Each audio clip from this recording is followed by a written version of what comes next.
When my wife passed away, her wealthy boss called me and said, "Booker, I found something. Come to my office right now." Then he added, "Do not tell your son or your daughter-in-law. You could be in grave danger." When I got there and saw who was standing at the door, I froze. My blood turned to ice, and I realized my wife did not just die. She was taken from me. But before I tell you what I found in that office, you need to understand how the day of her funeral became the day my own son declared war on me. My name is Booker King, and I am 72 years old. I spent 40 years managing logistics in a warehouse, and before that, I carried a rifle for this country. I know how to read a room, and I know when a storm is coming. But nothing prepared me for the storm that walked into San Jude's Baptist Church that humid Tuesday morning. I sat in the front pew, staring at the mahogany casket that held Esther, my Esther.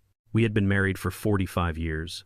She was a small woman with hands roughened by work, but a heart that could hold the world. For 3 decades, she had worked as the head housekeeper and personal assistant to Alistair Thorne, a man with more money than God but who trusted only one person with his life, and that was my wife. The organ music was soft, a low hum that vibrated in my chest. The church was filling up with neighbors, people from the choir, and even some of Mr. Thorne's staff.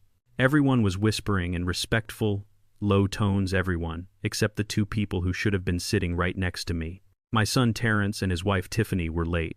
Not 5 minutes late, 40 minutes late. The service had already begun when the heavy oak doors at the back of the sanctuary banged open. I didn't turn around, but I didn't have to.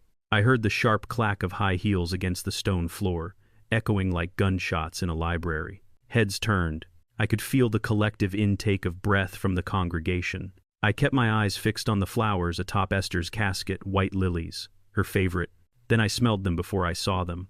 A cloud of expensive, cloying perfume that smelled like desperation and money mixed with the stale scent of cigarettes. Terrence slid into the pew beside me. He was wearing a bright cream-colored suit that looked like something a pimp would wear to a nightclub, not a son to his mother's funeral. He did not touch my shoulder. He did not squeeze my hand. He did not even look at the casket. He pulled out his phone. The screen lit up in the dim church, illuminating his face. He was texting. His thumbs moved furiously, and his jaw was tight. I glanced sideways. I saw the sweat beading on his forehead. It was not from grief. It was the cold sweat of a man cornered. Tiffany squeezed in next to him. She wore huge black sunglasses inside the church, and a dress that was too short and too tight for the occasion. She fanned herself with a funeral program, looking around with open disdain. "This place is a sauna," she whispered loudly enough for the choir to hear. "Didn't they have money for AC?" "Shh," Terrence hissed, but he didn't put his phone away. I gripped the handle of my cane, a sturdy piece of hickory wood I had carved myself. My knuckles turned white.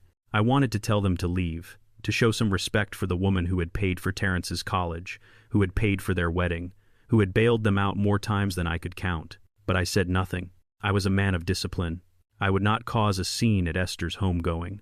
The service ended, and we moved to the fellowship hall for the repast. The church ladies had prepared the food Esther loved: fried chicken, collard greens, macaroni and cheese, and cornbread. The smell was comforting to everyone else, but it seemed to offend Tiffany. She stood near the wall, holding a paper plate with 2 fingers as if it were contaminated. I watched her from my seat in the corner. She leaned in close to Terrence, and I have hearing aids that I keep tuned very high. Most people think I'm just an old deaf man, but I hear everything.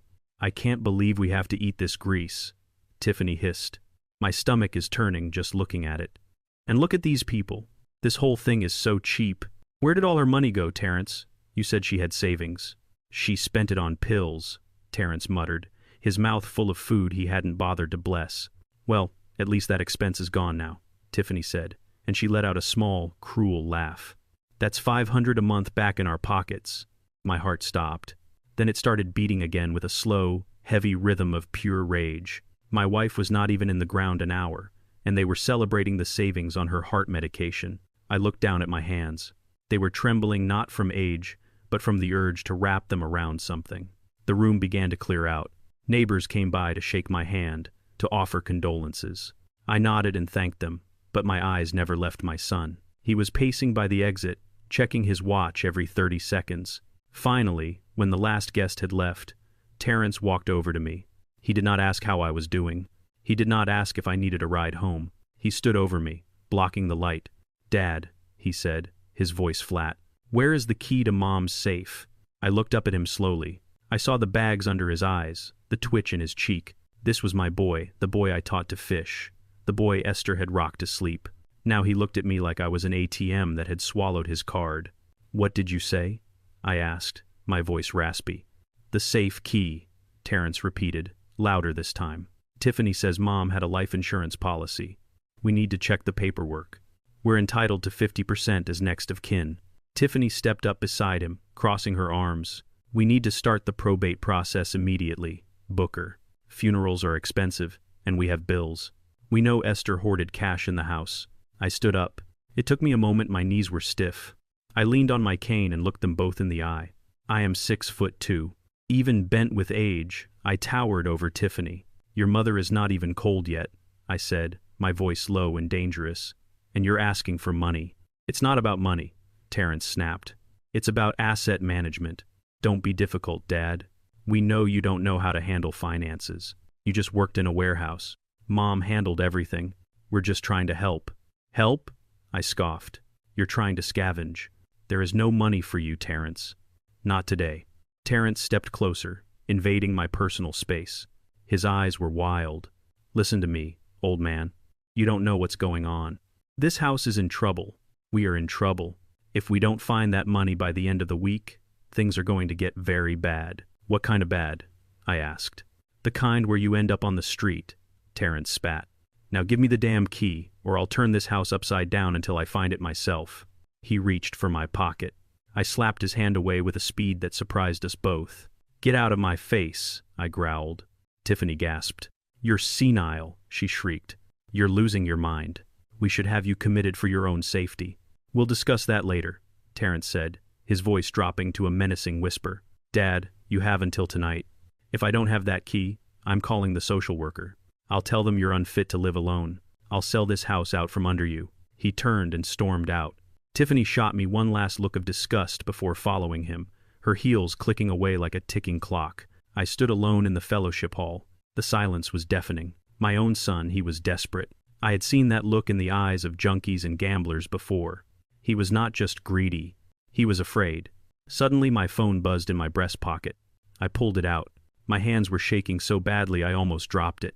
The screen was cracked, but I could read the name clearly. Mr.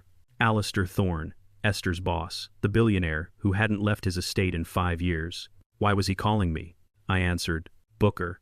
His voice was not the smooth, commanding baritone I remembered. It was jagged, breathless. Mr. Thorne, I started. Listen to me, Booker. He cut me off. I was going through the safe Esther kept here at my private office. She left something, a ledger and a recording. I frowned. A recording? Booker, you need to come to my estate right now. Do not go home. Do not tell Terrence. Do not tell that woman he married. If they know what I know, you will not survive the night. What are you talking about, Mr. Thorne? They didn't just wait for her to die.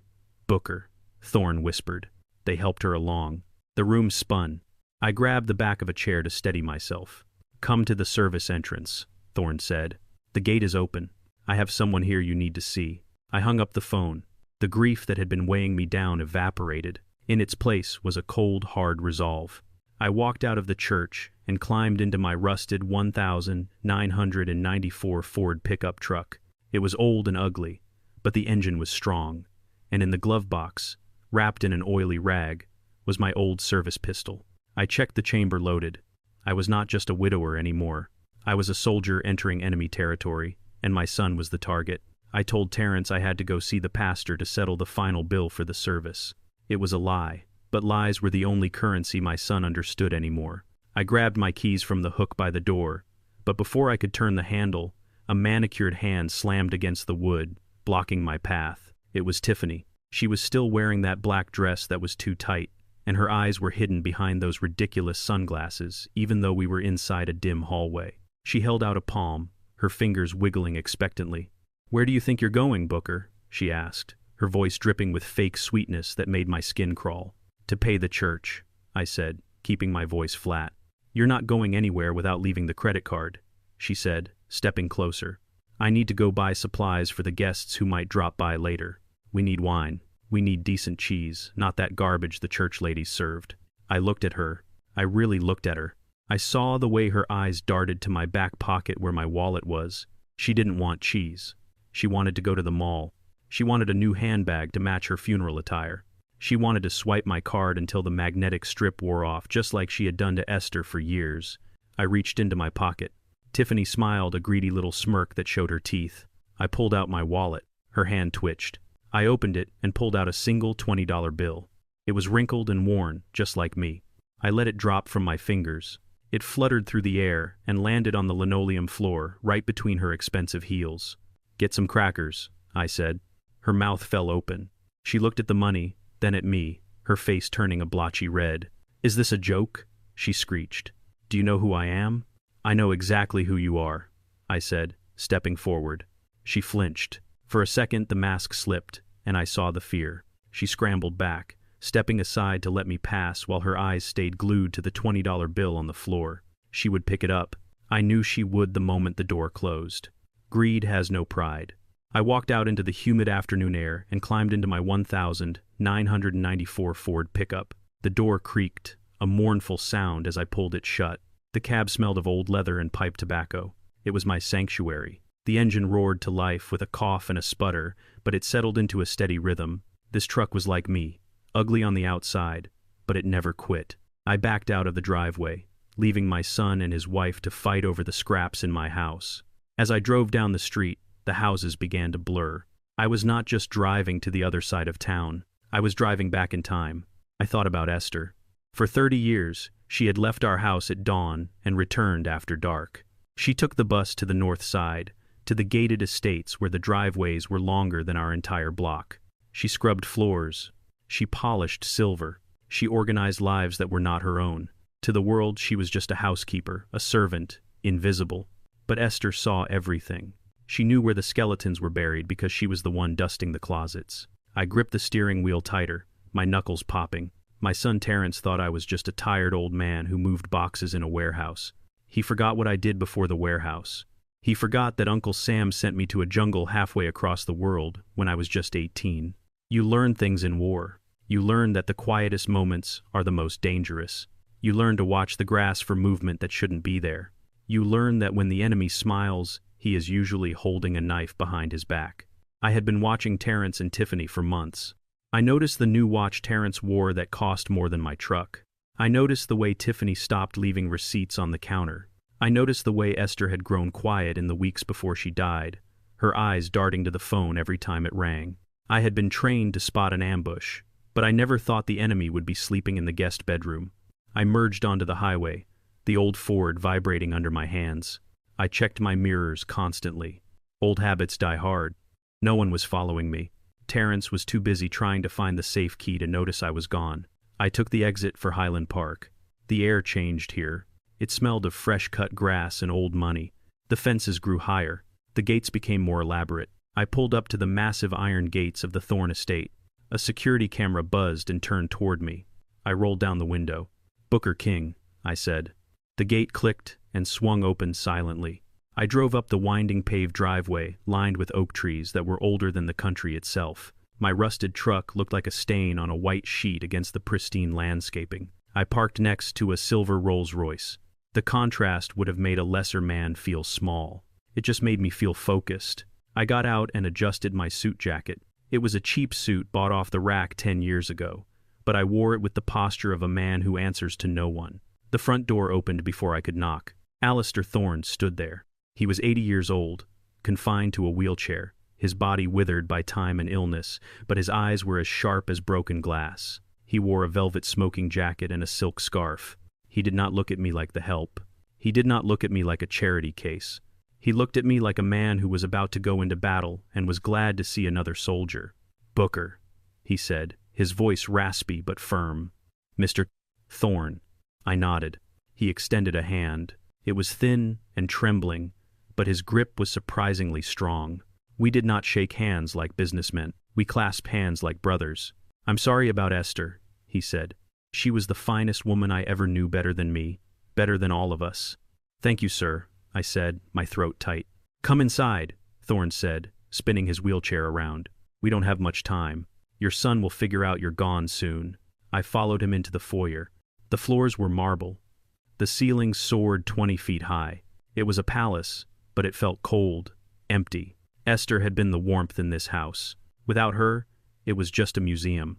We went past the grand staircase, past the formal dining room where a long table sat empty, and down a hallway lined with portraits of dead ancestors who looked down at me with disapproval. I stared right back at them. I had buried more men than they had ever met.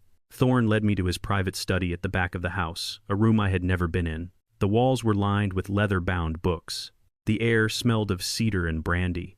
The heavy velvet curtains were drawn, blocking out the afternoon sun, casting the room in shadow. But we were not alone. Standing by the fireplace was a man I did not recognize. He was tall, wearing a trench coat that had seen better days. He had a scar running down his cheek and eyes that had seen the bottom of a bottle and the bottom of humanity. "Booker, this is Mr. Vance," Thorne said. "He is a private investigator. Esther hired him 2 months ago." My heart skipped a beat. "Esther hired a PI? Why?" Vance nodded at me. He didn't smile. He looked at me with a mixture of pity and respect. "Please sit down," Thorne said, gesturing to a heavy leather chair in front of his massive oak desk. I sat. The leather creaked. I felt like I was sitting in the electric chair, waiting for the switch to be thrown. Thorne wheeled himself behind the desk. He placed his hands on a stack of items, sitting in the center of the green blotter. There was a small black leather journal. I recognized it immediately. It was Esther's prayer journal. She carried it everywhere. And next to it was a thick envelope filled with photographs. "I found this in the safe Esther kept here," Thorne said softly. "She had her own combination. I never asked what was in it. I trusted her completely. But after she passed, I knew I had to look. I had to make sure her affairs were in order." He pushed the journal toward me. "Open it, Booker. Read the last entry." My hands shook as I reached for the book. The leather was warm, as if she had just been holding it. I opened it to the bookmark. The handwriting was hers, neat and looping, but the ink was shaky, as if she had been writing in a hurry or in fear. I read the words. "Terrence asked for money again. I told him no." He looked at me with eyes I didn't recognize. He looked at me like he hated me. "I found the pills in his jacket pocket today. They look just like my heart medication, but they aren't. I am scared, Booker. I am scared of our son." I stopped reading. The room seemed to tilt. I couldn't breathe. "Mr. Vance spoke up then, his voice gravelly. "Look at the photos, Mr. King." I reached for the envelope. I poured the contents onto the desk. Dozens of photos spilled out. They were grainy, taken with a long-range lens, but the subjects were clear. There was Terrence standing in an alleyway, talking to a man with tattoos on his neck, handing over a thick wad of cash. There was another photo, Terrence and Tiffany sitting in a car, Tiffany laughing, holding up a bottle of champagne. But the last photo made me freeze. It felt like a physical blow to the chest. It was taken through the kitchen window of my own house, 3 nights before Esther died. The time stamp said 2 a.m. In the photo, Terrence was standing at the kitchen counter, holding 2 orange prescription bottles. One was Esther's heart medication. The other was unlabeled. He was pouring the pills from one bottle into the other. He was smiling. I stared at the image, my son, my flesh and blood, the boy I had carried on my shoulders, the boy I had taught to tie his shoes. He was switching the pills. "He killed her," I whispered. The words felt like gravel in my mouth. "He killed his own mother." Thorne leaned forward, his face grim. "He did not just kill her, Booker.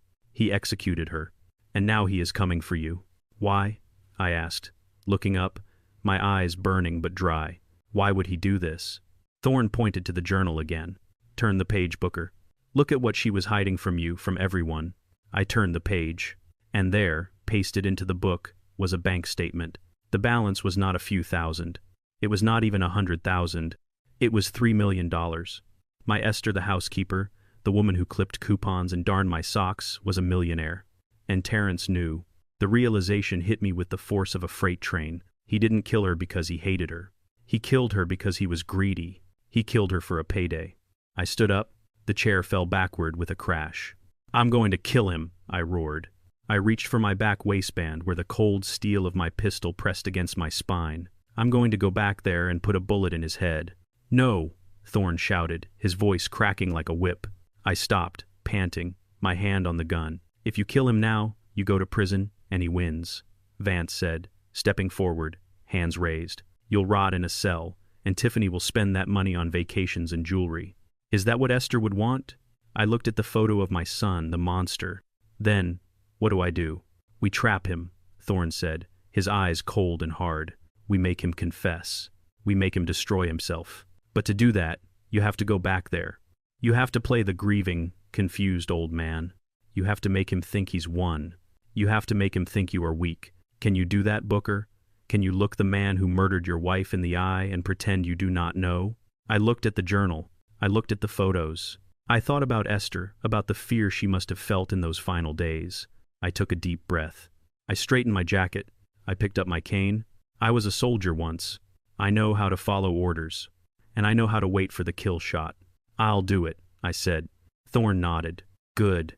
Now listen carefully. Here's what we are going to do.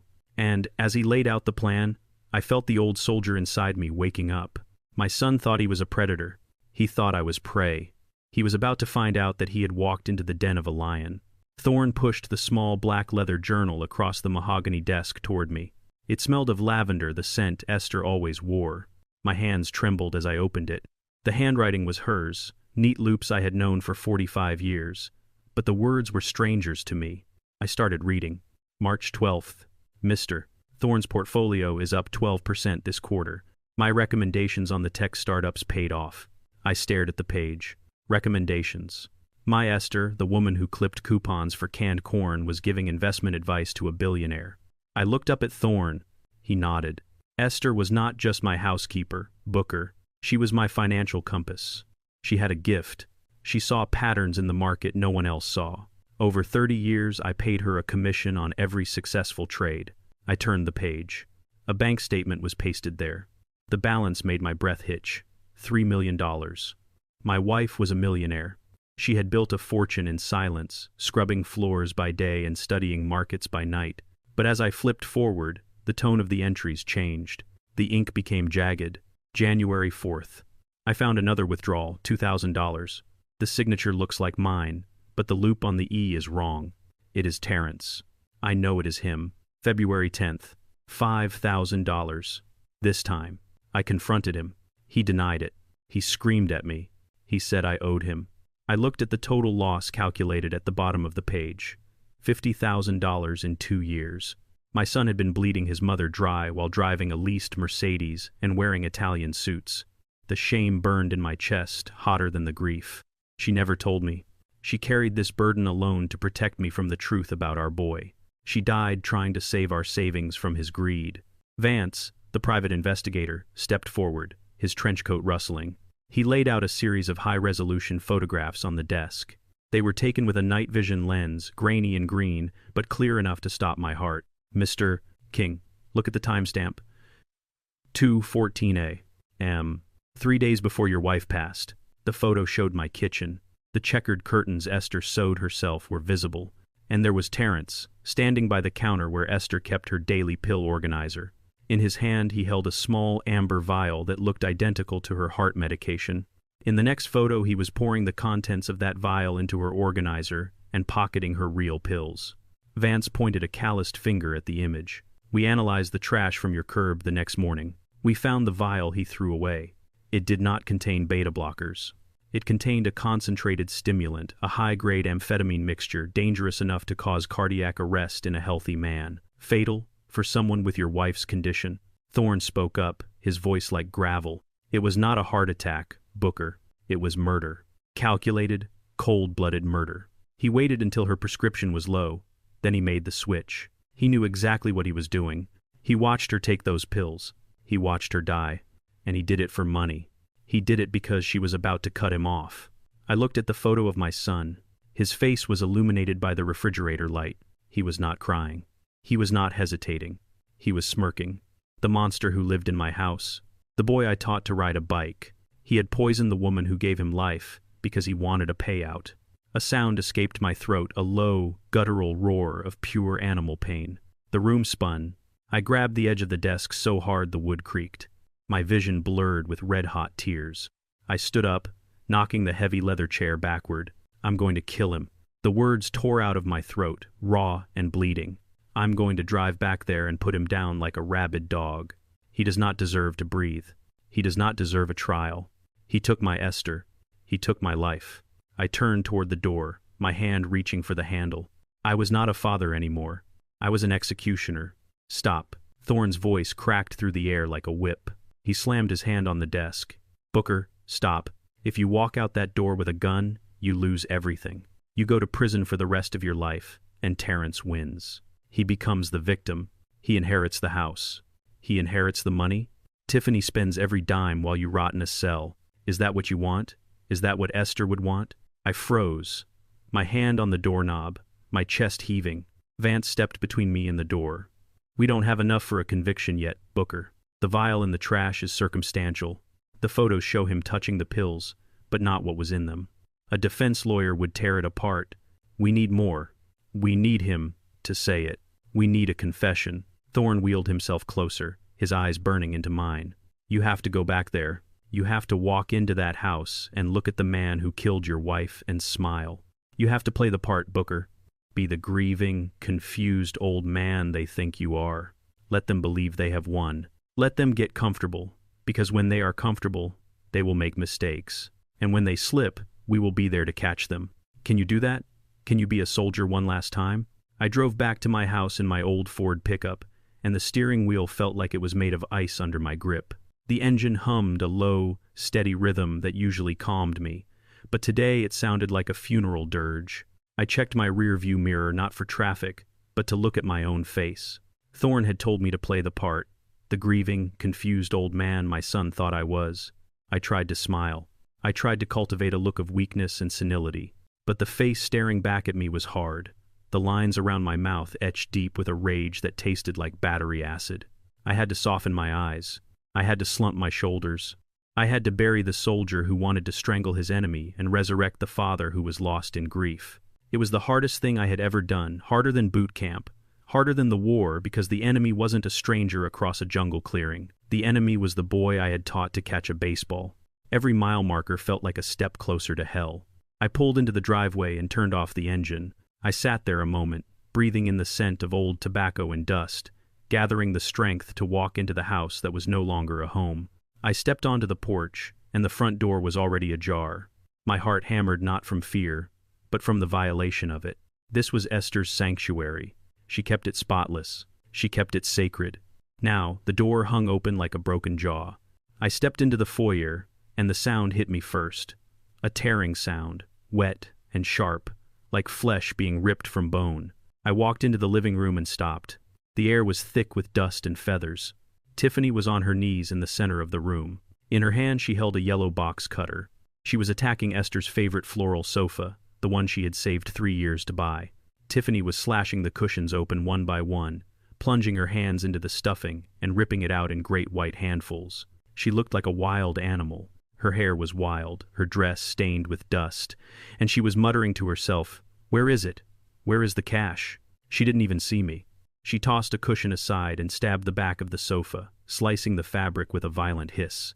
The floor was littered with papers, books pulled from shelves, shattered knickknacks. It looked like a tornado had touched down inside my living room. Then I heard another sound from down the hall, a high-pitched mechanical whine, a drill. My stomach dropped. The master bedroom, our bedroom. I walked down the hallway, my cane tapping softly on the hardwood. The pictures on the walls were crooked. Our wedding photo lay on the floor. The glass cracked over Esther's smiling face. I stepped over it, careful not to crush her image. The whining grew louder, grinding against my nerves. I pushed open the bedroom door. The room was unrecognizable. Dresser drawers were pulled out and dumped on the bed. Esther's clothes, her Sunday dresses, her nightgowns were trampled underfoot. And there in the corner was Terrence, sweating through his cream-colored suit, holding a heavy-duty power drill, pressing it with all his weight against the small wall safe Esther had hidden behind the painting of the Last Supper. The painting lay discarded in the corner. Terrence was grunting, his face twisted in a mask of pure greed. He leaned into the drill. The bit screeched against the metal lock. Smoke rose from the friction, filling the room with the smell of burning steel. He wasn't looking for documents. He wasn't looking for keepsakes. He was looking for the payout he believed he was owed. I needed to get his attention before I lost control and ruined the plan. I let my body go slack. I allowed my knees to buckle slightly. I loosened my grip on my hickory cane and let it fall. It hit the floor with a loud clatter that cut through the drill noise like a gunshot. Terrence jumped. The drill slipped, screeching across the metal door and gouging the wall. He spun around, wild-eyed, chest-heaving. For a second, he didn't see his father. He saw an intruder, an obstacle. Then recognition dawned, but it brought no shame, only anger. He dropped the drill onto the pile of Esther's clothes and pointed a shaking finger at the open safe. "It's empty!" he screamed, his voice cracking with hysteria. "Empty. There's nothing in here but dust. Where is it? Where's the money? Where are the bonds?" I stared at him, letting my mouth hang open slightly, feigning the confusion of a man whose world had stopped making sense. I leaned against the doorframe, clutching my chest as if my heart were failing. I did not speak. I just looked at the empty safe, then back at him, letting the silence stretch, letting his panic grow. He kicked the bedframe hard. "Don't look at me like that, old man," he shouted. "You knew, didn't you? You knew she moved it. You and her were always whispering, always hiding things from me." Terrence marched across the room, closing the distance in 3 long strides. He was big, he had played football in high school, and he used that size now to intimidate. He grabbed the front of my jacket, bunching the cheap fabric in his fist, and shoved me back against the doorframe. His face was inches from mine. I could smell the stale alcohol on his breath, mixed with the acrid scent of his fear. He reached down and picked up the power drill again. He revved it once, the sound sharp and menacing right next to my ear. He held the spinning bit inches from my face. The metal blurred into a gray spiral of potential violence. "Tell me," he hissed, his spit landing on my cheek. "Tell me where the old hag hid the money, or I swear to God I'll drill the answer out of your skull. Speak, old man. Where is the inheritance?" The drill bit spun inches from my nose, a blur of gray steel that smelled of ozone and violence. Terrence was breathing hard, his eyes wide with a madness that had consumed him whole. I felt the heat radiating from the motor against my cheek. My heart was already hammering a frantic rhythm of adrenaline and fear, but I knew I had to weaponize it. Thorne's words echoed, "Buy time, Booker. Play the victim. Do not let him kill you before we have the proof." I looked into my son's eyes and saw no recognition there, only the cold stare of a stranger who wanted something I possessed. He shouted again, demanding the location of money that didn't exist in that safe. I knew if I stayed standing, he would use that drill. He was past the point of reason. I let my eyelids flutter. I allowed my jaw to go slack. I reached up with a trembling hand and clutched at the fabric of my shirt right over my heart. I forced the air out of my lungs in a ragged, wheezing gasp that sounded like a dying engine. My knees buckled for real this time as I let gravity take me. I slid down the doorframe, my back scraping against the wood, until I hit the floor with a heavy thud. I curled into myself, groaning low in my throat, my hand clawing at the carpet. It wasn't entirely acting. The stress, the grief, the sheer physical threat had spiked my blood pressure to dangerous levels. I could feel the room spinning. Terrence stepped back, the drill still whirring in his hand, his expression shifting from aggression to sudden panic. He wasn't worried about losing his father. He was worried about losing the combination to the safe. He backed away, the tool winding down with a mechanical whine, leaving a ringing silence broken only by my staged, desperate gasps for air. Tiffany appeared in the doorway, her hair wild, her black funeral dress covered in white feathers from the murdered sofa. She took one look at me writhing on the floor and dropped the box cutter. Her face went pale not with concern, but with calculation. "Don't let him die," she screeched, rushing forward and grabbing Terrence's arm with a grip that looked painful. "If he dies now, we lose everything, Terrence. He's the only one who knows where the assets are. If he croaks, that money disappears into the system. Think, you idiot." Terrence looked down at me, then at the drill in his hand. He cursed loudly and tossed the tool onto the bed, where it landed on Esther's Sunday hat. He knelt beside me, grabbing my collar with both hands and shaking me violently. My head snapped back and forth. "Wake up, old man," he shouted, his spit flying onto my face. "You don't get to die yet, not until you tell me where the money is." He raised his hand and slapped me hard across the face. The sting was sharp and hot, but I kept my eyes half closed, focusing on my breathing, making it shallow and irregular. I needed to give them a number big enough to blind them, big enough to keep me alive. I licked my dry lips and whispered, "The trust." Terrence froze. He leaned in closer, his ear almost touching my mouth. "What trust? Say it again." I wheezed, forcing the words out between gasps. "The trust fund Esther set up. 2 million. The lawyer, he comes next week. I let my head fall back against the floorboards, as if speaking had drained the last of my life force. I watched through slit eyes as Terrence looked up at Tiffany. A slow, greedy smile spread across his face, erasing the panic. "2 million," he whispered, testing the weight of the words. It was enough to fix his gambling debts, enough to buy Tiffany her silence, enough to fuel their delusions for a lifetime. He grabbed me under the arms and hauled me up, not gentle. He dragged me toward the bed, kicking Esther's clothes out of the way, and threw me onto the mattress. My body bounced on the springs. "We have to keep him alive," Tiffany said, pacing the room. "Just until next week. Just until the lawyer comes and we can get him to sign it over. We need to make sure he doesn't talk to anyone else." Terrence nodded. He reached into my jacket pocket. I tensed but did not resist. He pulled out my smartphone, the new model Esther had bought me for my birthday so I could see pictures of the grandkids. "You won't be needing this," he said. "You need rest, Dad. Lots of rest."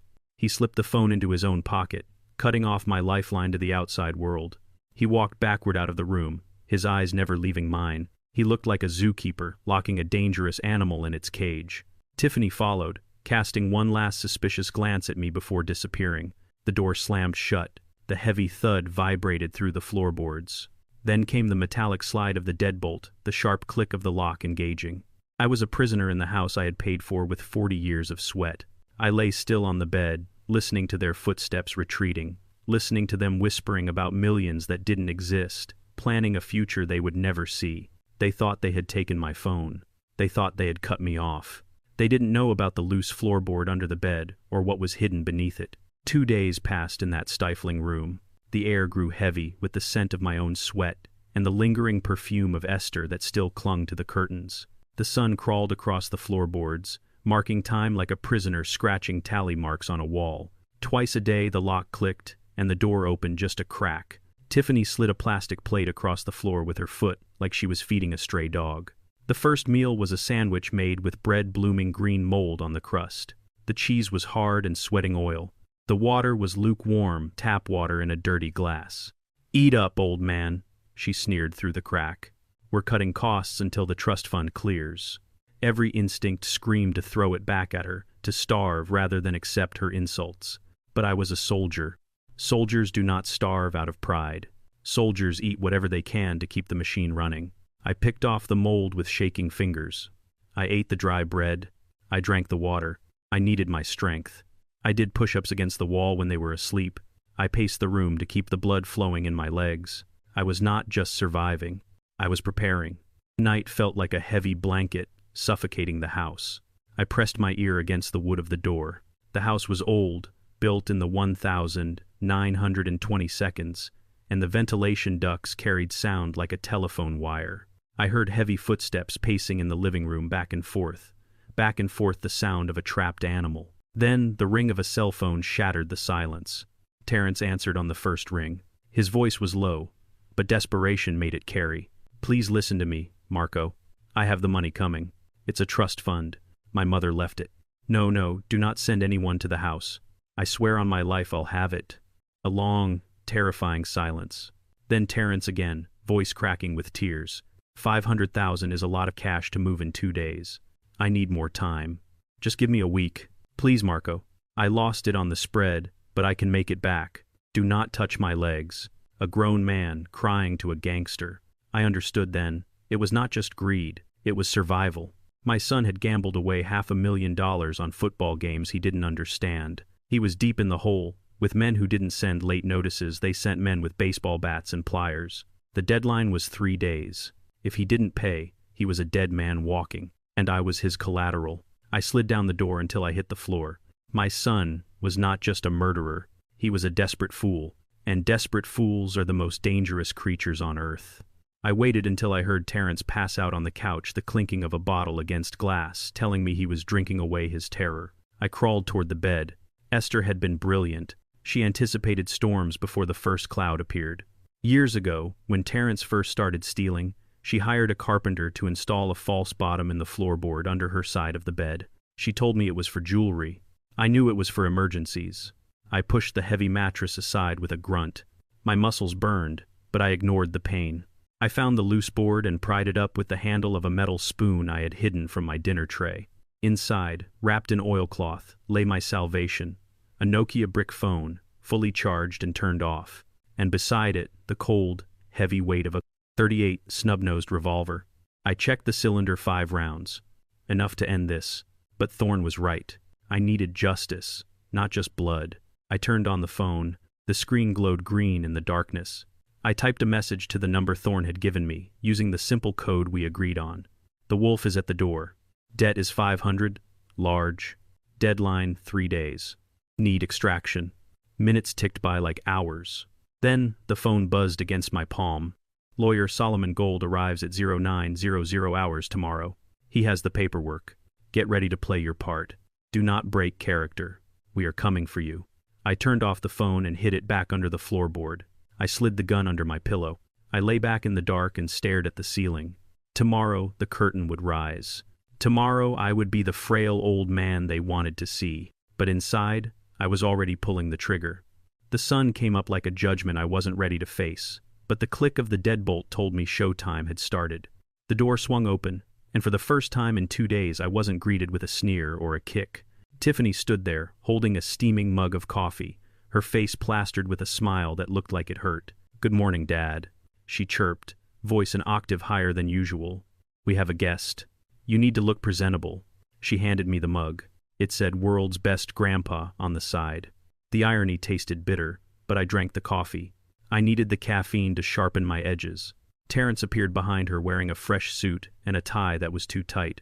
He looked like a man trying to sell a car with no engine. He grabbed my arm, not to hurt me this time, but to steady me.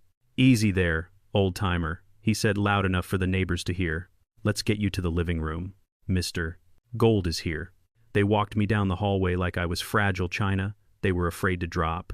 I leaned heavily on my cane, shuffling my feet, playing the part perfectly. In the living room sat a man who looked like he could foreclose on your house just by looking at it. Solomon Gold was not large, but he took up all the space in the room. He wore a charcoal suit that cost more than my first house, and his eyes were black marbles behind rimless glasses. He didn't stand when I entered. He just watched me like a hawk spotting a field mouse. "Mr. King," he said, voice smooth as oil. "I am Solomon Gold. I represent your late wife's estate. Please sit." Terrence guided me to the armchair, the one Tiffany hadn't slashed yet. He sat next to me, perched on the edge of the cushion, his knee bouncing with nervous energy that shook the floorboards. Tiffany sat on the arm of his chair, playing the devoted daughter-in-law. We were a picture-perfect family if you ignored the smell of desperation and the hidden gun under my mattress. Gold opened a leather briefcase and pulled out a single thick document bound in blue paper. He adjusted his glasses and looked at Terrence, then at me. "Mrs. King was a very prudent woman," he began. "She set up a living trust 3 years ago. The assets within that trust, including the investment portfolio and the offshore accounts, total approximately $3 million. Terrence made a noise in his throat like a dying engine. His eyes bulged. Gold continued, ignoring my son's reaction. "According to the terms of the trust, upon her death the entirety of the estate transfers to her husband, Booker King." Terrence nodded eagerly, reaching out to pat my shoulder. "That's right," he said, his palms sweating against my jacket. "Dad is the beneficiary. We're just here to help him manage it." Gold raised a hand, stopping him. "There is a condition, Mr. King." Esther was very specific. She included a competency clause. Because of the significant value of the assets, the beneficiary must be certified as being of sound mind and body by a medical professional before he can access a single cent or sign any checks. Terrence froze. His hand stopped patting my shoulder. Gold leaned forward, voice dropping an octave. "If the beneficiary is found to be incompetent, senile, or unable to make rational decisions, the trust automatically locks. The assets are frozen and placed into a high-yield holding account for a period of 10 years to ensure their protection. During that time, no one, not even family members or legal guardians, can access the principal amount. 10 years. The words hung in the air like smoke. I watched the blood drain from Terrence's face. He didn't have 10 years. He didn't have 10 days. He had Marco and the guys with baseball bats waiting. The trap Thorne and I had built was simple. We knew they wanted to declare me incompetent to steal the money, so we made competence the key to the vault. Tiffany apparently didn't understand the gravity of the timeline. She was still sticking to the original script, the one where they threw me in a home and went shopping. She let out a dramatic sigh and shook her head sadly. "Oh, Mr. Gold, that is such a shame," she said, voice dripping with fake sympathy. "We've been so worried about Booker lately. He's been forgetting things. He leaves the stove on. He talks to people who aren't there. Just yesterday he didn't even know where he was. I don't think he can pass a competency test. It might be best for everyone if we just accept that the trust needs to be frozen, or maybe you can transfer guardianship to Terrence." She looked at Gold, expecting him to nod sympathetically. Instead, Gold started to close the folder. "I see," he said, reaching for the clasp. "If that is the case, I will have to file the paperwork to lock the assets immediately. It is for his own protection, of course. We can revisit the status of the trust in a decade." The lock clicked shut. The sound was like a gunshot to Terrence. He jumped up, knocking Tiffany sideways. "No!" he shouted, voice cracking with panic. "Shut up, Tiffany. You don't know what you're talking about." He turned to Gold, hands waving frantically. "She's exaggerating. Dad is fine. He's just grieving. Look at him, he's sharp as a tack. He remembers everything. Don't you, Dad?" He grabbed my shoulder again, digging his fingers in hard enough to bruise. "Tell him, Dad. Tell him you're fine. Tell him you're not crazy." I looked at my son. I saw the sweat running down his temple. I saw the terror in his eyes. He was begging me to be sane, so he could rob me. It was pathetic. I looked at Gold and blinked slowly. "I feel fine," I said, voice shaky but clear. "I just miss my Esther." Gold looked at me, then at Terrence, then back at the file. He tapped his fingers on the leather case, considering. "Very well," he said. "If you insist he is competent, we can proceed. But I need proof. I cannot release $3 million on your word alone." He pulled a card from his pocket. "I have scheduled a comprehensive medical evaluation for tomorrow morning at 9. It is with an independent physician. If Mr. King passes, he gets the checkbook. If he fails, the vault locks for 10 years. Do we have an understanding?" Terrence let out a breath that sounded like a sob. "Yes," he said, wiping his forehead with his sleeve. "Yes, we understand. Dad will be there. He will pass. I promise." Gold stood up and buttoned his jacket. "Good day, gentlemen." He walked out the door, leaving a silence heavy with threat. Terrence turned to me. The panic was gone, replaced by a cold, dark resolve. He smiled, and it was the smile of a wolf looking at a lamb. "You're going to be the healthiest man in the world tomorrow, Dad," he whispered. "I'm going to make sure of it." Night fell over the house like a shroud, and the air inside grew thick with the smell of roasting meat and impending violence. For the first time in the 10 years she had lived under my roof, Tiffany was cooking. She was not heating up takeout. She was not throwing frozen nuggets into the microwave. She was actually cooking. The aroma of pot roast and potatoes filled the kitchen, masking the scent of bleach she had used to scrub the floor earlier. It was a performance, a domestic scene staged for an audience of one, me. Terrence sat at the kitchen table, drumming his fingers on the wood. His leg bounced up and down, a nervous tic he had developed since the phone call with Marco. He watched me like a hawk watches a dying rabbit. I sat in my usual spot, hands folded over the head of my cane, trying to look frail, trying to look like I wasn't calculating the distance to the back door. Tiffany hummed as she moved around the stove, a cheerful tune that sounded grotesque in the silence of the house. She was wearing an apron over her designer clothes, playing the role of the beautiful daughter-in-law. "Dinner is almost ready, Dad," she chirped, turning to flash me a smile that showed too many teeth. "We made your favorite pot roast with extra gravy. We need you strong for tomorrow. You have to pass that test with flying colors so we can get this trust sorted out and take care of you properly." I nodded slowly, keeping my eyes dull. "Thank you, Tiffany," I mumbled. "That is very kind of you. It's the least we can do," she said, turning back to the counter. "We just want you to be happy. We want you to be comfortable." I watched her back. I watched the way her shoulders tensed. I knew that posture.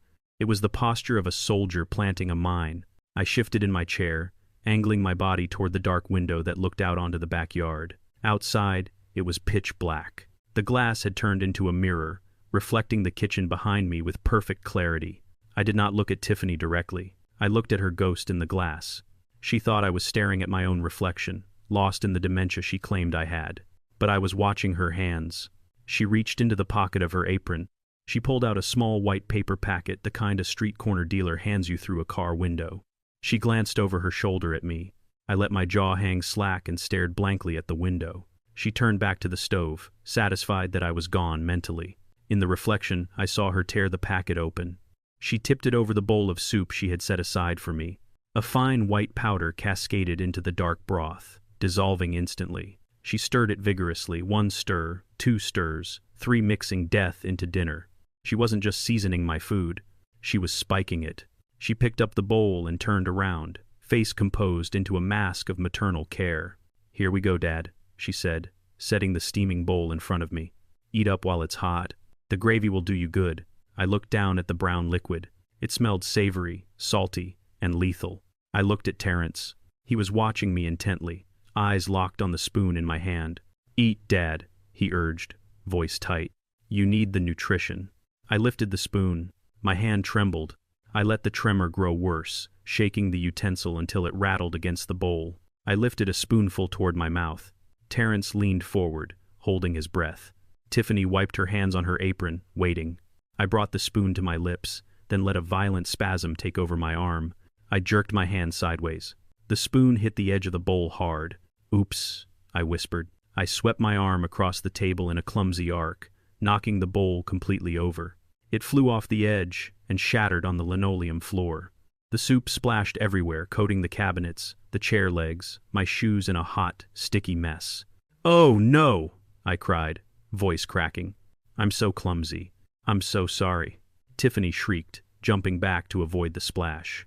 "You stupid old man," she yelled, forgetting her role for a second. "Look what you did." Terrence stood up, face red.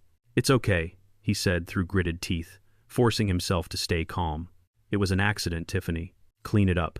We'll get him another bowl." But before Tiffany could move, a low growling sound came from under the table. It was precious Tiffany's prize-winning English bulldog. The dog waddled out from the living room, attracted by the smell of meat. "Precious! No!" Tiffany shouted, reaching for the dog's collar. But the dog was fast for a creature that weighed 50 pounds. She lunged for the puddle of gravy, lapping it up with greedy, enthusiastic noises. She licked the floor tiles clean, ingesting the soup, the powder, the secret ingredient, all in a matter of seconds. "Get away from there!"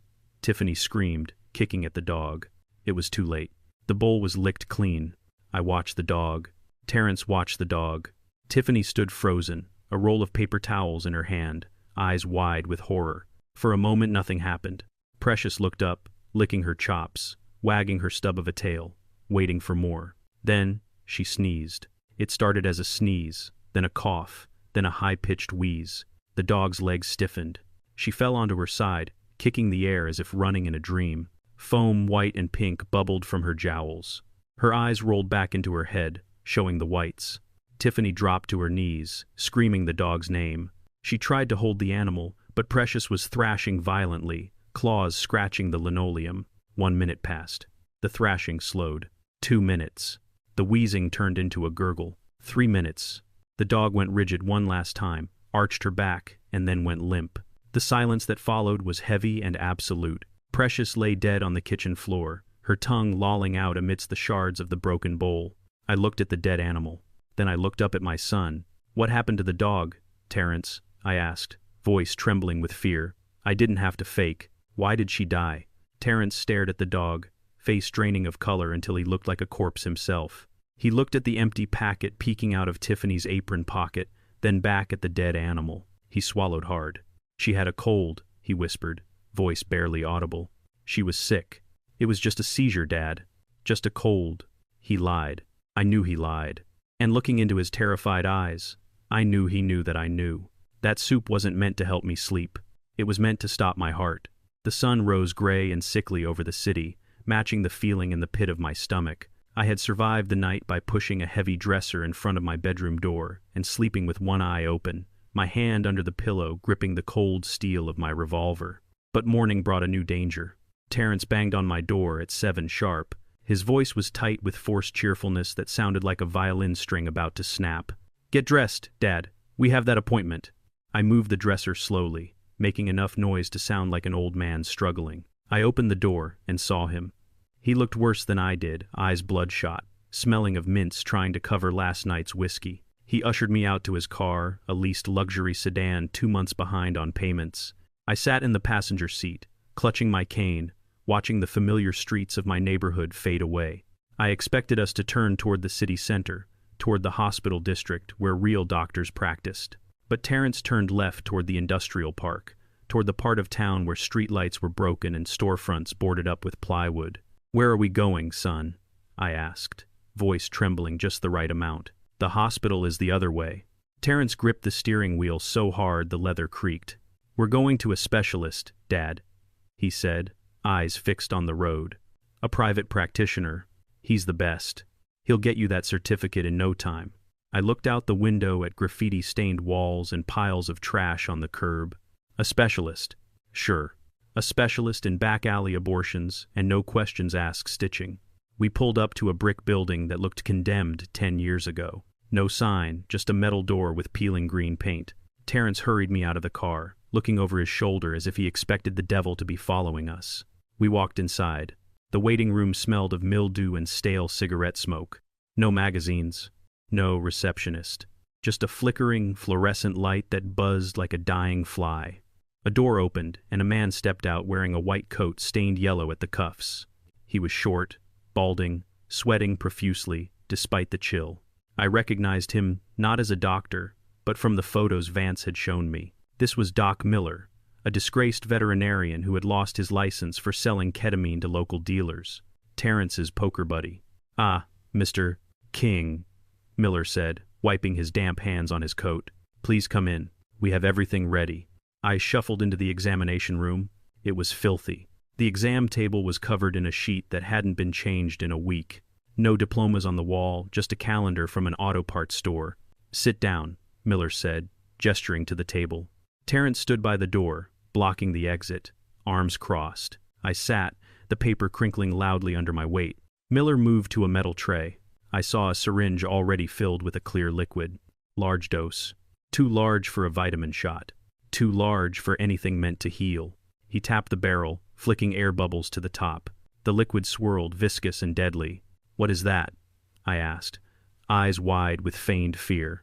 "Just a vitamin cocktail," Miller said, voice shaking slightly.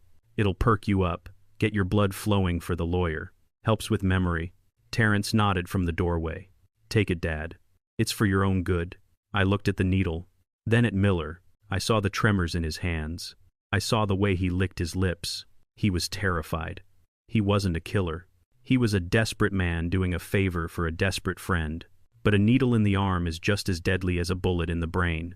That liquid wasn't vitamins. It was likely a cocktail of adrenaline and digitalis enough to simulate a heart attack in an old man with high blood pressure.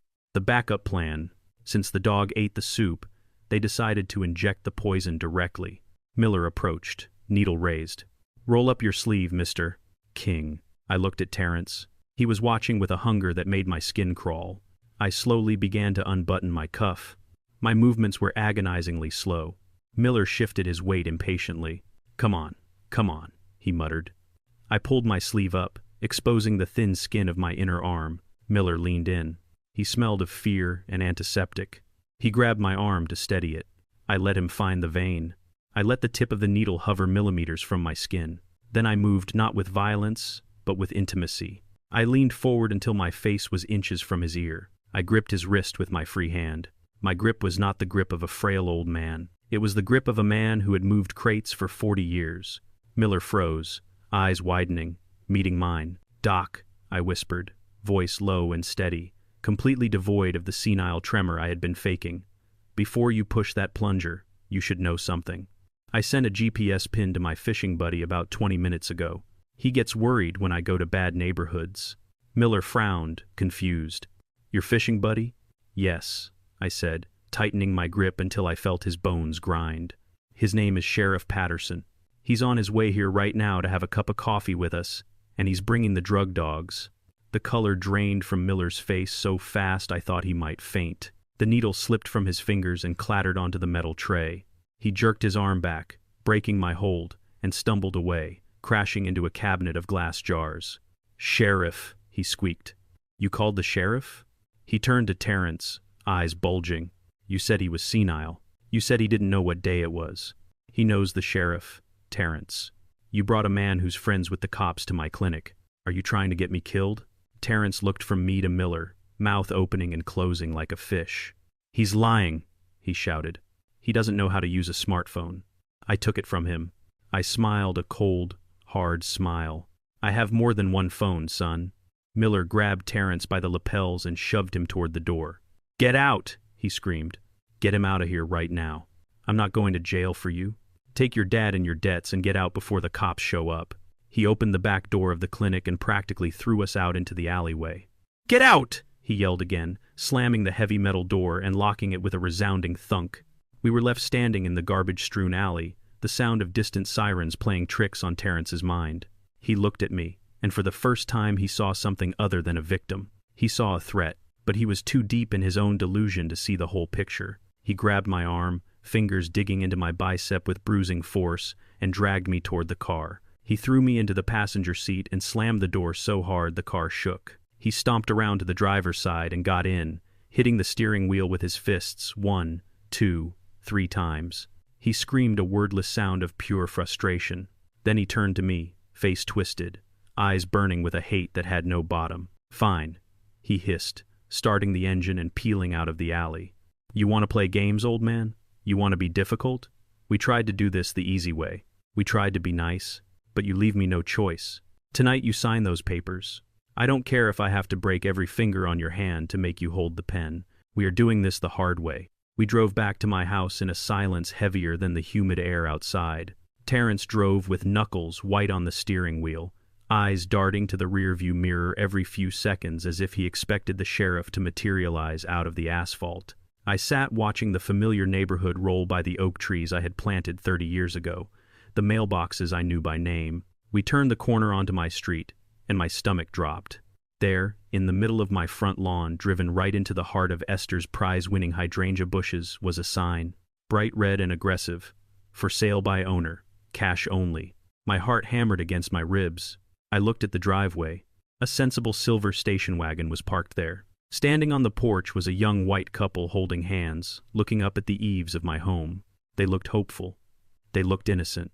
And standing in front of them, blocking the door to my sanctuary, was Tiffany wearing a floral dress, holding a clipboard, pointing at the roof, smiling that shark smile. Terrence didn't even slow down until we were right on top of them. He swerved onto the grass, leaving deep black tire tracks in the green lawn Esther had tended so carefully. The disrespect took my breath away. They weren't just killing me, they were erasing me. They were selling the walls that held my memories before my body was even cold. I stepped out of the car, and the humidity hit me, but it was Tiffany's voice that made me sweat. "Oh yes," she was saying, voice pitching up in fake sweetness. "It has great bones, a real fixer-upper, but full of charm. We're letting it go for a steal because we need a quick closing." The young husband looked at the peeling paint on the porch railing. "Why is the price so low?" he asked. "It seems too good to be true." Tiffany let out a laugh that sounded like breaking glass. "Well, to be honest," she said, leaning in confidentially, "my father-in-law is moving to a specialized memory care facility next week. It's very sad, really. He's become quite unmanageable, dangerous, even. We need the cash to pay for his treatment. We already have a bed waiting. We just need a cash deposit today to hand over the keys on Monday." I stood by the car door, trembling not from age, but from a rage so pure it felt like fire in my veins. She was selling my life. She was selling the room where I held Esther when she cried. She was selling the kitchen where we danced on Sundays. The young woman looked sympathetic. "Oh, that is terrible," she said. "We can write a check for $5,000 today. Is that enough to hold it?" Tiffany's eyes lit up like neon signs. "That would be perfect," she cooed. "Just make it out to cash. It speeds up the paperwork." I buttoned my cheap suit jacket. I adjusted my tie. I gripped my cane not for support, but as a weapon of truth. I walked across the lawn, my boots crunching on the grass my son had just ruined. Terrence tried to grab my elbow, hissing at me to get inside, but I shook him off with a strength that surprised him. I walked right up to the young couple. I did not look like a senile old man. I looked like a man who had run a warehouse floor for 40 years. I looked them dead in the eye. "Don't write that check, son," I said, voice booming across the yard. The husband froze, pen hovering over the checkbook. "Why not?" he asked. "Because this house is not for sale," I said, voice steady and hard. "And even if it was, you wouldn't want it. The foundation is eaten through with termites. The whole thing is held up by prayer and cheap paint. And you should know about the kitchen. My son just killed the family dog in there yesterday because it had rabies. The blood is still under the fridge. I pointed at Terrence with my cane. He's not grieving. He's cleaning up a crime scene. The color drained from the young woman's face. She looked at the house as if it were haunted. She grabbed her husband's arm. "We're leaving," she whispered. The husband didn't argue. He shoved the checkbook into his pocket and they ran for their station wagon. They peeled out of the driveway faster than Terrence had pulled in. Tiffany screamed, a primal sound of pure fury. She flew off the porch, mask shattering. "You ruined it!" she shrieked, fingers curled into claws. "You ruin everything, you useless old leech." She lunged at me, scratching at my face, drawing blood on my cheek. Terrence stepped in and slapped her hard. The sound echoed like a gunshot. "Shut up," he yelled. "Get inside before the neighbors call the cops." He grabbed the front of my shirt and pulled me close, breath hot and reeking of fear. "You pushed me too far, old man," he hissed. "The games are over. Tonight you sign those papers, or you're going to meet Mom a lot sooner than you planned." The sun went down, but the heat stayed trapped inside the house like a fever. Terrence didn't bother locking me in the bedroom anymore. He sat in the middle of the living room in my favorite armchair, the one Tiffany hadn't destroyed yet. On his lap lay a 12-gauge shotgun, old, rusted at the barrel, something he'd picked up at a pawn shop years ago for hunting trips he never took. He was cleaning it, running an oily rag over the stock with slow, deliberate strokes. The sound of metal on cloth was the only noise in the room, a rhythmic whisper of violence. He didn't look at me. He just stared at the wall, eyes glazed and distant. He had stopped pretending. The mask of the grieving son, the concerned caregiver, it was all gone. What was left was a man pushed into a corner, a man who saw no way out but through me. I sat on the edge of my bed in the darkened room down the hall. The door was open, a crack just enough to see the sliver of light from the hallway. I could hear Tiffany moving around in the dining room.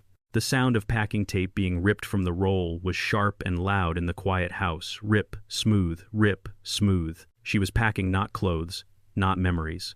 She was packing the silver. She was taking down the oil paintings Esther had collected over 30 years. She was wrapping the flat-screen TV in bubble wrap. She wasn't planning on sticking around to care for a senile father-in-law. She was liquidating. She was getting ready to run the moment the money hit the account.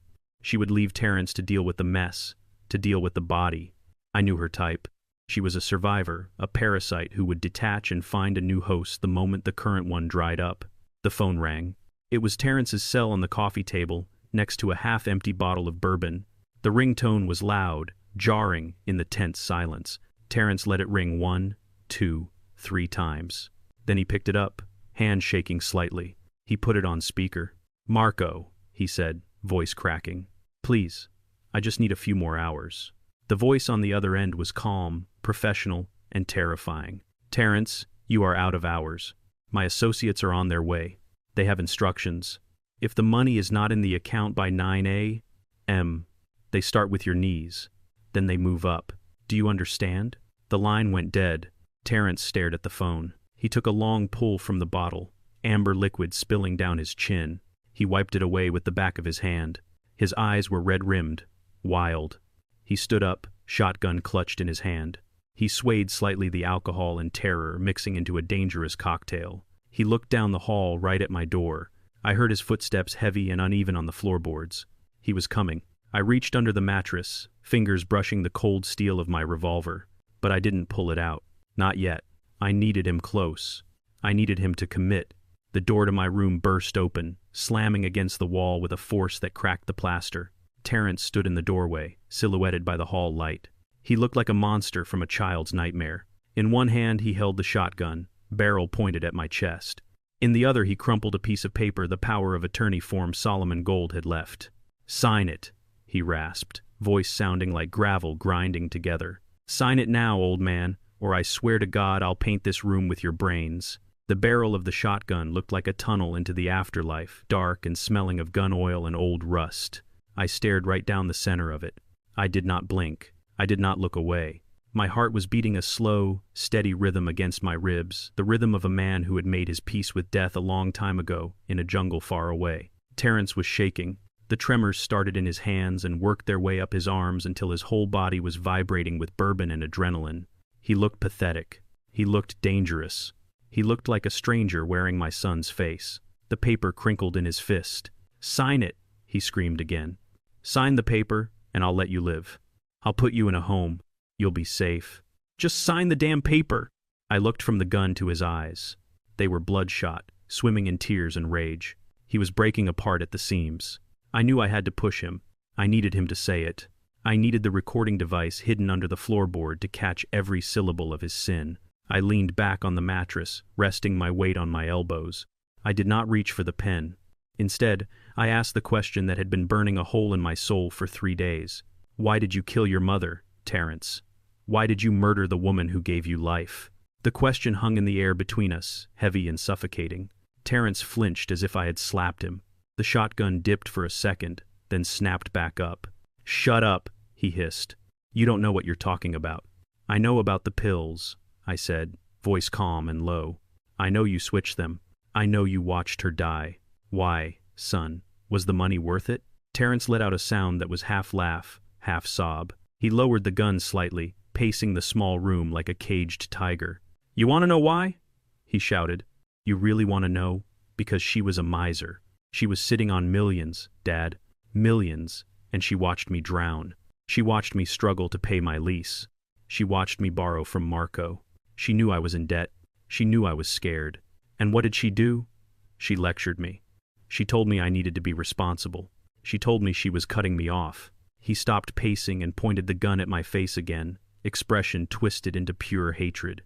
"She found out about the gambling. She found my ledger. She said she was going to change the trust. She said she was going to leave it all to charity. Can you believe that? She was going to give my inheritance to strangers while her own son was getting his knees broken by loan sharks. She was selfish, Dad. She was cruel." He took a swig from the bottle of bourbon he had dragged in with him, wiping his mouth with his sleeve. "I didn't want to hurt her," he slurred, the alcohol loosening his tongue just as we had hoped. "I just needed time. I needed the money now. It was easy. She was old. Her heart was weak. All I did was give her a little push.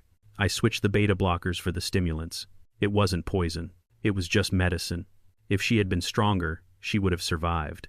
It's her fault she was weak. It's her fault. She was stingy. She forced my hand. She made me do it. I listened to every word. I etched them into my memory. He was blaming her. He was blaming the victim for his own crime. He was a coward. A greedy, entitled coward who thought the world owed him a living. He threw the paper onto the bed next to me. He tossed a cheap ballpoint pen down beside it. "Enough talking," he growled. "I'm done explaining myself to you. Marco's coming at 9. I need this signed and notarized by my guy before he gets here. Sign it, old man. Sign it or I'll pull this trigger and tell the police it was a suicide. I'll tell them you couldn't live without Mom. It'll be poetic." I looked at the paper. It was the power of attorney document giving Terrence full control over all my assets and future assets. It was the key to the kingdom he thought he had won. I looked at the pen. It was a blue Bic, bitten at the cap. I reached out and picked it up. My hand did not shake. I felt a strange sense of calm wash over me. This was it, the final move. I sat up slowly, swinging my legs over the edge of the bed. Terrence took a step back, keeping the gun leveled at my chest. "That's it," he said, voice trembling with anticipation. "Just sign the line at the bottom. Then it's all over." I placed the paper on the nightstand. I smoothed out the wrinkles he had made. I clicked the pen. I looked up at him one last time. I wanted to remember this moment, the look of triumph in his eyes before I destroyed him. I did not sign my name. I did not write Booker King. I pressed the tip of the pen into the paper hard enough to tear the fiber. I wrote in big block letters 4 words. "I know what you did." I put the pen down. I picked up the paper. I held it up so he could see it. Terrence squinted in the dim light. He leaned forward, lowering the shotgun slightly. He read the words. His lips moved silently, forming the shapes. "I know what you did." He froze. The triumph vanished from his face, instantly replaced by absolute confusion and then dawning horror. He looked at the paper, then at my eyes. He saw the soldier there. He saw the man who had hunted him. He realized in that split second that I wasn't senile. I wasn't confused. I wasn't a victim. He realized he had confessed to a sane man. A guttural roar of rage erupted from his throat. He raised the shotgun, aiming it directly at my head. His finger tightened on the trigger. The metal clicked as he took up the slack. I stared into the black hole of the barrel, and I did not blink. Then the world exploded. There was a deafening crash from the front of the house, the sound of heavy wood splintering and metal hinges tearing from the frame. It sounded like a bomb going off. The front door had been breached. Terrence flinched, head snapping toward the hallway. Beams of blinding white light cut through the darkness of the house, slicing into the bedroom like lasers. A voice, amplified by a megaphone, boomed through the shattered door, shaking the walls. "Police! Drop the weapon! Drop it now! We have the house surrounded!" Terrence looked back at me, eyes wide with the realization that his time had run out. But he didn't drop the gun. He panicked. He grabbed me by the collar and hauled me up, using my body as a shield against the inevitable justice coming down the hall. The room exploded with light brighter than the sun. Beams cut through the bedroom windows, shattering the glass with the sheer intensity of the sound waves from the megaphone. "This is the police. We have the house surrounded. Drop the weapon and come out with your hands up." The voice was godlike, shaking the floorboards and rattling the pictures on the walls. I saw dust motes dancing in the beams of light, like spirits disturbed from their rest. Terrence flinched, grip on my shirt tightening until I thought the fabric would tear right off my back. He looked around wildly, a trapped animal realizing the cage had no door, and the hunter was already inside. The shotgun wavered in his hand, and for a second I thought he might drop it. I thought he might surrender and end this nightmare with some shred of dignity. But desperation does strange things to a man, turns fear into aggression and panic into violence. He didn't drop the gun. Instead, he screamed a raw, primal sound of denial that tore at his throat. He wasn't ready to give up his inheritance. He wasn't ready to face the consequences of his sins. The light blinded us both, turning the room into a high-contrast nightmare of shadows and glare, and I squinted against the brilliance, my heart pounding a war drum in my chest. This was it. The cavalry had arrived, and Thorne had kept his promise. But now, I was in the line of fire, and the bullet was already in the chamber. I heard a commotion from the back of the house, a sudden crash and shouting. It was Tiffany. I could picture it perfectly. She had probably grabbed the bag of silver and made a run for the kitchen door the moment the first siren wailed. But she didn't make it far. I heard her scream a high-pitched shriek of indignation and terror that cut through the noise of the sirens. Then came a voice I recognized, and it wasn't a cop. It was Alistair Thorne. "Going somewhere, Mrs. King." His voice boomed, magnified by the silence between sirens. "I believe the police have some questions about a poisoned dog and a forged check." She was caught.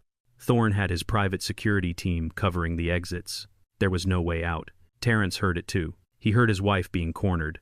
He heard his world collapsing around him. He looked at me, and his eyes were void of anything human, black pits of panic. He spun me around, slamming my back against his chest, hooking his arm around my neck, cutting off my air. He jammed the barrel of the shotgun against my temple, the metal hot now, heated by his feverish grip. "Back off!" he screamed at the empty doorway, voice cracking with hysteria. "I'll kill him. I swear I'll kill him. Get back or I blow his head off." He dragged me into the hallway, using my body as a shield, my feet dragging on the carpet. I smelled his sweat acrid and sour. I felt his heart hammering against my back, a frantic, erratic rhythm. He was strong with the strength of the insane, pushing me toward the living room, toward the lights, thinking he could bargain his way out of a murder charge. "I want a car," he yelled at the windows. "I want a clear path or the old man dies." He forgot who he was holding. He forgot that, before I was a warehouse manager, before I was a husband, I was a sergeant in a platoon that saw things no man should see. He thought he held a frail old man. He thought he held a victim. He was wrong. We stepped into the blinding white light of the living room, and the glare hit Terrence full in the face. He blinked momentarily, disoriented, grip loosening just a fraction as he tried to shield his eyes. That was the mistake. That was the opening I had been waiting for. I didn't think. I didn't plan. I just reacted. Muscle memory, buried under 40 years of peace, surged to the surface, instant and lethal. I dropped my weight, suddenly making myself heavy as lead. As he stumbled forward to compensate, I drove my right elbow back with every ounce of strength I possessed. It connected perfectly with his solar plexus, a solid meat-on-bone impact. I felt the air leave his lungs in a wet whoosh. He doubled over, the shotgun barrel dipping toward the floor. I spun around, grabbing the barrel with my left hand and his wrist with my right. I twisted with violent torque. A sharp snap echoed as his finger broke inside the trigger guard. He screamed in pain. I ripped the weapon from his hands and swept his legs out from under him with a kick that would have shattered a younger man's knee. He hit the floor hard, the wind knocked out of him. Terrence lay on the floor, gasping for air, clutching his broken hand, face a mask of agony and shock. I stood over him. The shotgun felt natural in my hands, heavy and familiar, like an old friend returned. I pumped the action, ejecting a shell that spun through the air in slow motion and clattered onto the hardwood. I leveled the barrel at his forehead. He looked up at me, and for the first time saw the truth. He saw the father who had protected him and the soldier who could end him. I tightened my finger on the trigger. The rage was a roaring fire demanding blood. Then the front door burst inward with a shower of splinters. Men in tactical gear swarmed the room, weapons raised. "Mr. King, don't shoot!" a voice shouted. "Drop the weapon." "Mr. King, do not do it!" The fluorescent lights of the precinct hummed with a low electric buzz that drilled into my skull, but it was nothing compared to the silence on the other side of the glass. I sat in the observation room, hands resting on my cane, watching my son through the one-way mirror. Terrence was handcuffed to the metal table. His right hand was splinted and bandaged, where I had broken his finger, a stark white reminder of our struggle. He looked small in that chair. The expensive suit was rumpled and stained with sweat and dust. He was leaning forward, speaking to the detective with frantic energy that reeked of desperation. He was admitting to the assault. He admitted to threatening me with the shotgun. He called it a breakdown. He called it a moment of grief-induced insanity. But when the detective asked about Esther, he shut down. He shook his head violently, denying everything. "My mother died of a heart attack," he insisted, voice rising in pitch. "She was old. Her heart was weak. I loved her. I would never hurt her. You have nothing on me for that. Nothing." I watched him lie. I watched the boy I had raised twist the truth until it snapped. He thought he was smart. He thought that without a body, without a weapon, he could talk his way out of a murder charge. He didn't know about the floorboard. He didn't know about the technology of a bygone era had been recording his every breath. The door to the interrogation room opened, and the air in the observation booth seemed to get colder. Solomon Gold walked in. He didn't look like a lawyer in that moment. He looked like an executioner in a three-piece suit. He carried no briefcase. He held no files. In his hand he carried a single object, my old Nokia brick phone scratched and worn, a relic from a time when phones were tools, not toys. Terrence looked up at him, eyes narrowing in confusion. "Who are you?" he demanded. "I want my lawyer." Gold didn't answer. He didn't sit down. He walked to the table and placed the phone in the center of the metal surface. The device looked out of place like a stone on a dinner plate. Gold pressed a button. The screen glowed a dull green. He looked at Terrence, and for the first time I saw fear flicker in my son's eyes, a primal understanding that the trap had snapped shut. Gold pressed play. The audio was tiny but crystal clear in the acoustically tiled room. My voice came through first, calm and steady. "Why did you kill your mother, Terrence?" Then the silence. And then Terrence's voice filled the room, the voice of the monster. "Because she was a miser. She was sitting on millions. Dad, she forced my hand. I switched the beta blockers for the stimulants. It wasn't poison. It was just medicine. She forced my hand. She made me do it." Terrence stopped breathing. He stared at the phone as if it were a venomous snake coiled on the table. The color drained from his face, leaving him gray and ashen. The recording continued, playing his justification, his blame, his confession, every word a nail in his coffin. He slumped back in his chair, mouth opening and closing, but no sound came out. He looked at the mirror. He looked right at where I was sitting. He couldn't see me, but he knew I was there. He knew I had played him. He knew that the senile old man he had tried to rob had been 2 steps ahead of him the entire time. Gold stopped the recording. He didn't say a word. He just picked up the phone, turned around, and walked out, leaving Terrence alone with the echo of his own sins. My son put his head on the table and began to sob. It wasn't the crying of a remorseful man. It was the weeping of a man who realized his life was over. The door to the observation room opened, and Detective Johnson stepped in. He looked tired but satisfied. He held a file in his hand. "We have him, Mr. King," he said quietly. "That recording is admissible. It proves premeditation. It proves motive.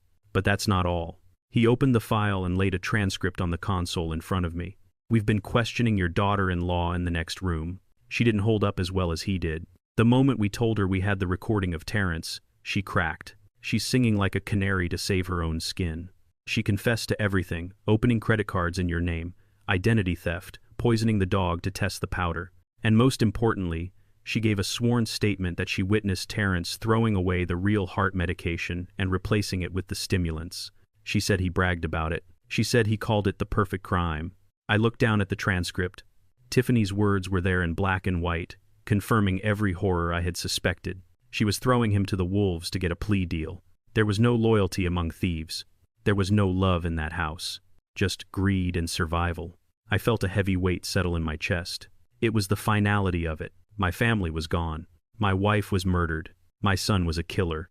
My daughter-in-law was an accomplice. I was the last one standing in the ruins of the King legacy. Detective Johnson cleared his throat. He looked uncomfortable. "There is one more thing, Mr.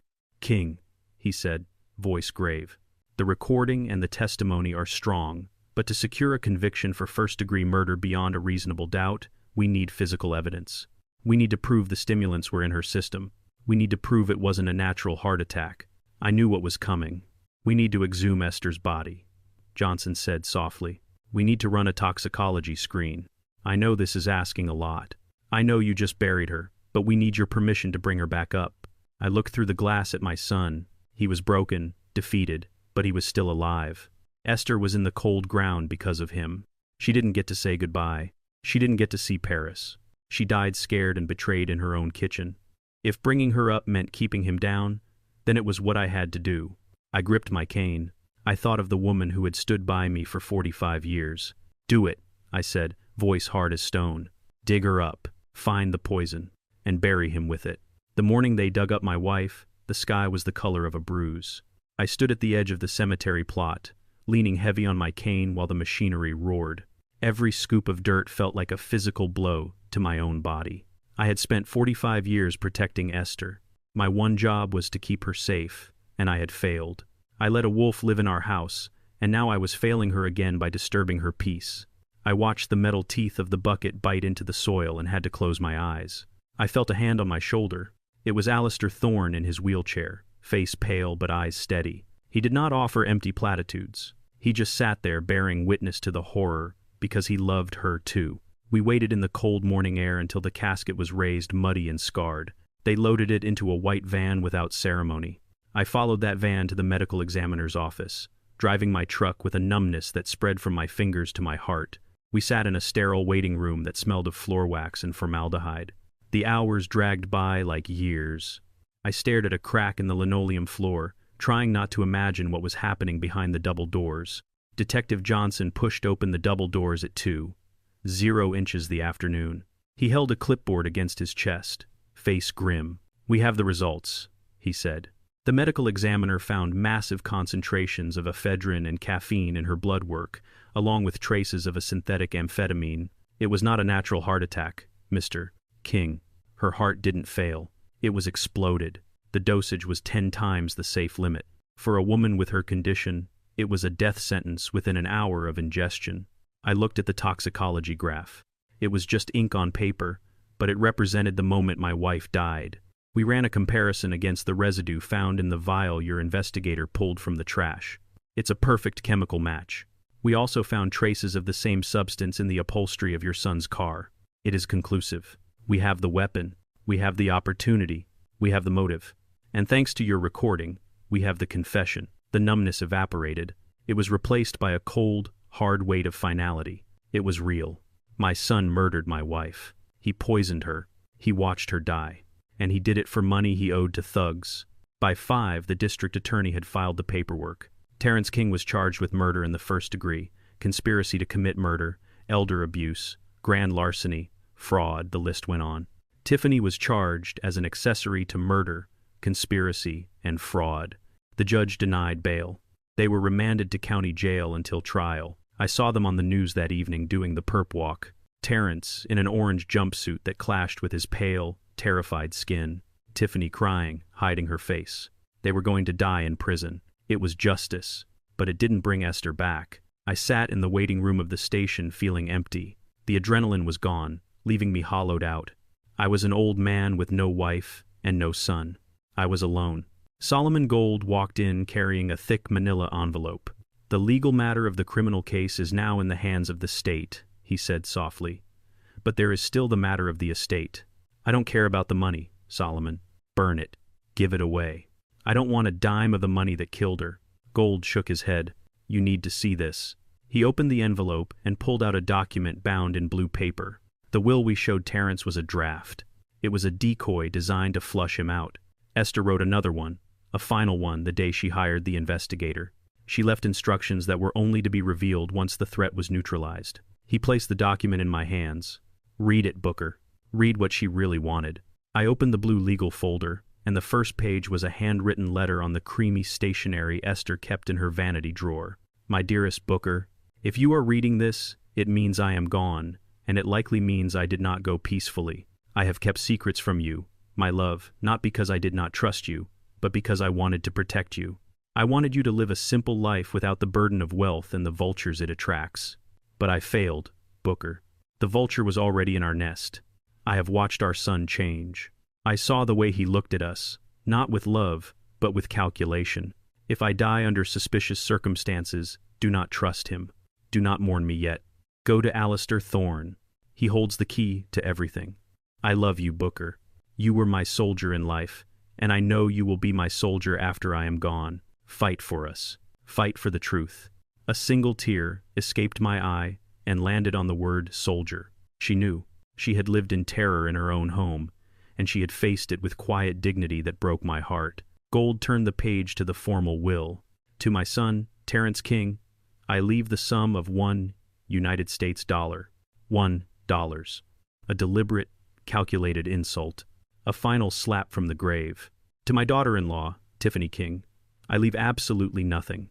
To my husband, Booker King, I leave the entirety of my estate, real and personal, including the primary residence, the investment portfolio, and the liquid assets held in the offshore trust, totaling $3,200,000. $3,200,000. The number was staggering, but it felt like blood money. Gold said softly, "The assets are yours. You can do whatever you wish with them."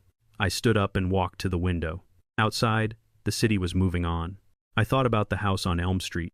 I thought about the kitchen where Precious died. I thought about the bedroom where Terrence held a shotgun to my head. It wasn't a home anymore. It was a crime scene. It was a mausoleum. Sell it, I said without turning around. Sell the house. Sell the furniture. Sell the car. Sell everything that reminds me of them. And the money? Gold asked. I don't want it. I have my pension. I have my truck. That is enough for me. But I'm not going to burn it. Esther worked too hard for it. We are going to use it to fight back. I want to start a foundation, the Esther King Foundation. I want to hire lawyers for elderly people being abused by their families. I want to pay for safe housing for seniors who need to escape. I want every dime of that money to stop people like Terrence. Gold smiled a genuine smile. That is a noble legacy, Mr. King. Esther would be proud. 1 year later, the air tasted of roasted chestnuts and expensive perfume. The Seine River flowed beneath me, dark and silky, reflecting the lights of Paris. I stood on the deck of a private riverboat, the wind ruffling the hem of my cashmere coat. I was 73, but I felt younger than I had at 50. I was not wearing my old warehouse uniform. I was wearing a bespoke navy suit tailored in London. My cane was polished ebony with a silver handle. Paris. Esther had dreamed of Paris for 40 years. She never made it, always giving her money to braces, tuition, bail. But she was here now. I felt her in the breeze, in the warmth of the setting sun. I turned to the man in the comfortable chair nearby. Alistair Thorne raised a glass of vintage Bordeaux. He looked healthier, the fresh air doing him good. He had become my brother in arms. "Ready, Booker?" he asked softly. I nodded. I reached into my coat and pulled out a small velvet pouch, just a handful of ash. I walked to the railing. The water churned gently against the hull. I opened the pouch. I didn't say a prayer. Esther didn't need speeches. I tilted the pouch. The gray dust caught the wind, swirled in the golden light, and settled onto the surface of the river. "Go see the world, my love," I whispered. "You earned it." I watched until the last speck disappeared. A profound lightness washed over me. The knot of grief in my chest finally loosened. She wasn't gone. She was everywhere. I turned back to Thorne. He handed me a glass of wine. The crystal clinked as we touched glasses. "To Esther," Thorne said. "To Esther," I replied, "and to justice." We drank. I looked up at the sky where the first stars were beginning to appear over the city of lights. I thought of Terrence in his cell, staring at a concrete wall. I thought of Tiffany working in a diner, paying off her restitution. I thought of the past. Then I let it go. I smiled, not the grim smile of a soldier, not the sad smile of a widower, but the smile of a man who had walked through fire and come out with his soul intact. "We are free, Esther," I whispered to the wind. "We are finally free." The screen fades to black, leaving only the sound of the river flowing toward the sea. This journey taught me that sharing blood doesn't mean you share a heart. For years I excused my son's greed, mistaking manipulation for misguided ambition. I learned the hard way that true family isn't inherited. It is built through loyalty, respect, and unwavering support. I found more brotherhood in a former stranger than in the child I raised. We must stop excusing abuse just because it comes from relatives. Never set yourself on fire to keep someone else warm. Sometimes the ultimate act of self-respect is cutting the toxic roots of your family tree to finally let the light back in. If you believe justice was served, tell me in the comments. Would you have left Terrence $1 or nothing at all?